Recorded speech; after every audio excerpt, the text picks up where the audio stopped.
Et si on partait? Imaginez un instant.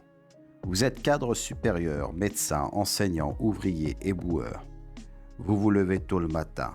Vous bossez dur. Vous payez vos impôts. Vous élevez vos enfants avec des valeurs républicaines. Vous aimez ce pays. Vous êtes né ici. Vous avez grandi ici. Vous avez choisi de construire votre vie ici en France. Et pourtant, chaque jour, on vous pointe du doigt. On parle de vous comme d'un problème à régler, d'une menace à contenir.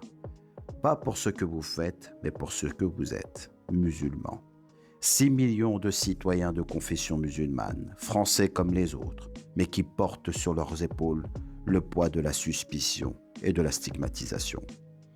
Vous entendez les discours à la télévision, à la radio, dans les réunions politiques, des débats sur vos pratiques, sur vos habitudes, sur votre place dans la société, comme si vous étiez un fardeau, comme si votre présence devait toujours être justifiée. Et vous restez digne, vous encaissez sans broncher, vous continuez à faire tourner ce pays, à soigner, à enseigner et à nettoyer, et bien évidemment à bâtir. Mais à force d'entendre toujours la même chanson, une pensée vous traverse l'esprit, une pensée qui dérange, qui secoue. Et si on partait? Si on quittait ce pays qui nous fait comprendre chaque jour qu'on est de trop? Si on prenait nos compétences, nos talents, nos rêves, nos familles et qu'on allait construire ailleurs?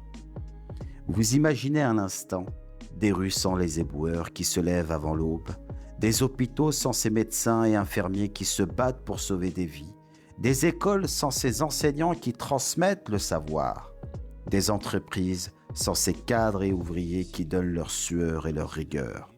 Et là, soudain, on se rend compte que la France perdrait bien plus que des citoyens. Elle perdrait une partie de son cœur, de son âme, de sa force. Bien sûr, ce n'est pas une menace, ce n'est pas une revendication. C'est juste un constat. Parce qu'à force de taper sur les mêmes, de chercher constamment un bouc émissaire pour masquer les vrais problèmes, on finit par fatiguer même les plus courageux. Un jour peut-être, ils finiront par se dire « Et si on partait vraiment ?» Vous savez quoi? Peut-être qu'il est temps de se poser les bonnes questions.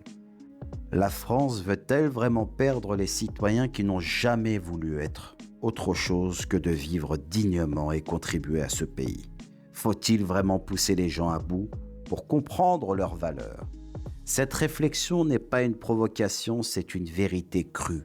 Parce qu'à force de mépriser ceux qui font tourner la machine, on risque un jour de se réveiller avec un pays vidé de son énergie, de sa dignité et de son talent.